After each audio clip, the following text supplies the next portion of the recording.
What's going on, YouTube family? Welcome back to another DEADSIDE video. After the June update, which included scopes and new rifles, we were left wondering what was next for DEADSIDE. Well, today the DEADSIDE developers officially released a new roadmap which explains what they have planned for the future. Let's take a close look at the roadmap right after this.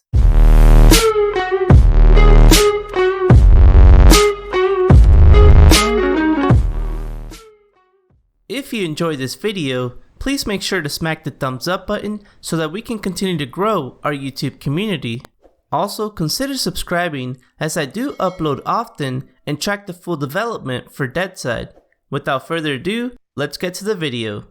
Alright guys, so today, July 1st, 2020, the DEADSIDE developers officially released information about their new update 0.1.8, which is set to be a bigger content update than the last one we had in June. After reading the information for the new update, I am very excited for the future of DEADSIDE since this update includes a lot of things that players were asking for. In the beginning of this announcement, the DEADSIDE developers made it very clear that this does not include everything that they're working on for the new update. The developers also mentioned that they wish to release this content by the end of the summer. With all of that being said, let's go ahead and see what this new content update will include. The first part of this roadmap talks about new events and missions that are set to come to the game.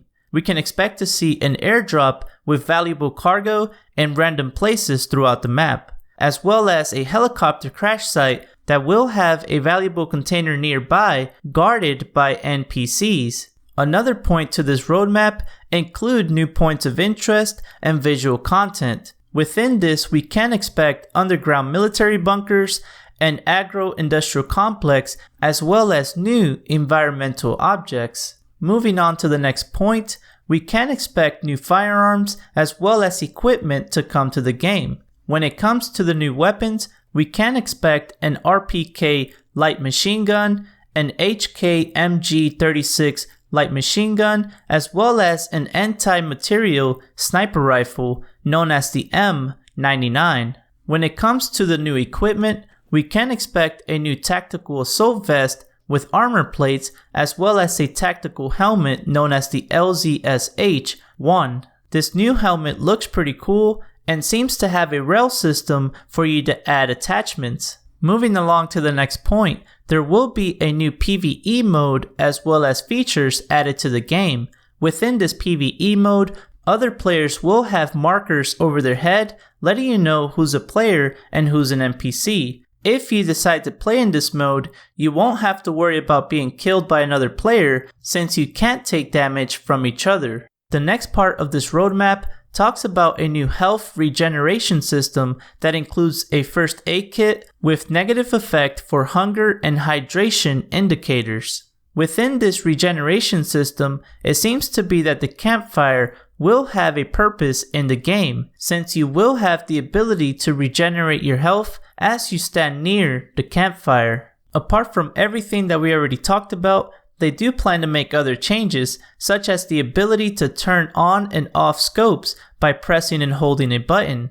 They also talk about being able to craft the necessary amount of items in only one cycle as long as you have enough resources. This will definitely decrease the amount of time it takes you to craft different items. For those of you that have access to an admin panel, you will have the ability to increase the amount of players per squad or group between 10 to 15.